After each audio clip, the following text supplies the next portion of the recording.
Hi and welcome back to Love on the Brain, the podcast that helps you transform tough emotions into questions that serve you better. I'm your host, Kay Van Dunk, and I help independent women who are single, divorced, or widowed find their soulmates while staying true to their high standards. In each episode, we dive into a frustrating question you might have about love. I share some insights, and then we reframe it with an affirmation or ask-formation to help lift your spirits. An affirmation is just a question framed in a positive way to help your brain search for solutions, or at least shift your mindset. If your brain's going to be on repeat, might as well give it something helpful, right? If you haven't already, please subscribe and leave a great review on whichever platform you're listening to this podcast on. Your reviews help other amazing singles find the podcast too. All right, let's get started on today's episode. Today's question is there really someone out there for me? You have to know how common a fear this is, especially if you're looking for love or you've just gone through heartbreak. And that heartbreak could be losing the person you love, whether it's to separation or divorce or death. It can bring up all these fears that it's hard to imagine that there's someone out there for you. If you've been looking for your soulmate for a while, maybe years, maybe even decades, there's a point where you really feel despair that there's possibly nobody in this world who you'll ever be able to love, or that you'll find this person. Additionally, you could be just dealing with a failed relationship. Maybe you thought you were with someone who was your soulmate, and that feeling makes you a little scared that maybe there isn't someone for you. Could be you've broken up with someone who you knew wasn't your soulmate. Either way, there's very many ways to get to this point, and there's a way out of it.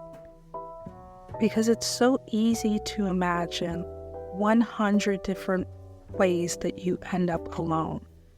And it's your mind playing tricks on you, because you won't be able to come up with 100 ways in which your soulmate does find you. And that comes from a place of scarcity thinking. And usually you hear scarcity thinking or scarcity mindset when it comes to money. But the principles still apply, because it's still a thought process that holds you back in the same ways, right? Thinking that there's not enough, thinking that there can't possibly be what you don't have means that there's lack. And that's not the truth. It's just something your mind tells itself because of what it sees in the present moment. Working out of this mind frame of, will I ever find the person I love, of course will lead you to other negative emotions and make you feel like, because you can't see a way, that there can't possibly be a way. So then what happens? You go into this downward spiral of focusing on all the wrong things, like statistics that say that love is not possible due to your age or race or gender or location. And that could lead you to a place of desperation where you might respond by pulling into yourself even further because you feel like it's futile to do anything about it, or do the opposite where you feel really desperate, like you need to get out there more and do all the things with all the people so that hopefully you can find your soulmate. Neither is really a good approach. So we're going to pull it back and focus on what is true. That you wouldn't have this desire to meet your soulmate and be with your soulmate if it wasn't possible. Also, that you showed up here today to change your mindset, and that is huge. So don't discount that. One of my favorite later in life love stories is one of my closest friends who met and married her now husband in her 40s. There were many points along the way where I did coach her on how her soulmate wish list was complete enough, how what she wanted was within reach. And yes, when she even dipped into moments of despair, we used affirmations as well as part of her toolkit to pull her out of it.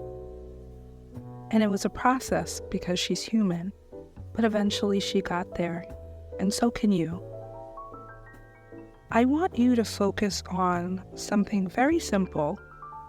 There's a lid for every pot, meaning there is someone for you. Whatever you're looking for is not so crazy that the universe or God or whatever else entity hasn't already accounted for that. Trust that your soulmate love is out there. Being patient and making sure that you're in alignment with what you want is the best way to bring it closer to you and also to bring peace to yourself. So instead of focusing on a question that doesn't serve you, like, is there really someone out there for me?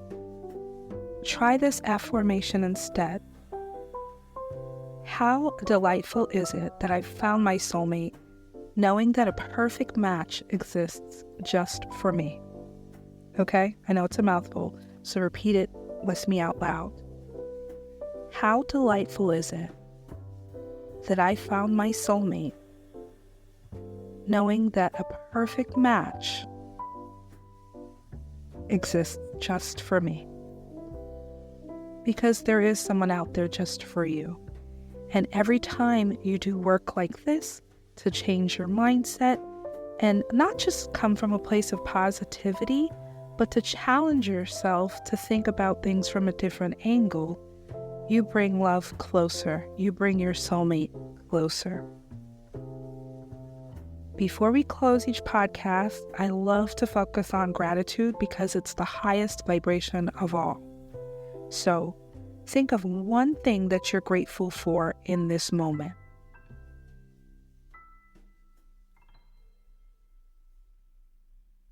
As always, I'm grateful that you tuned into my podcast and love you for listening.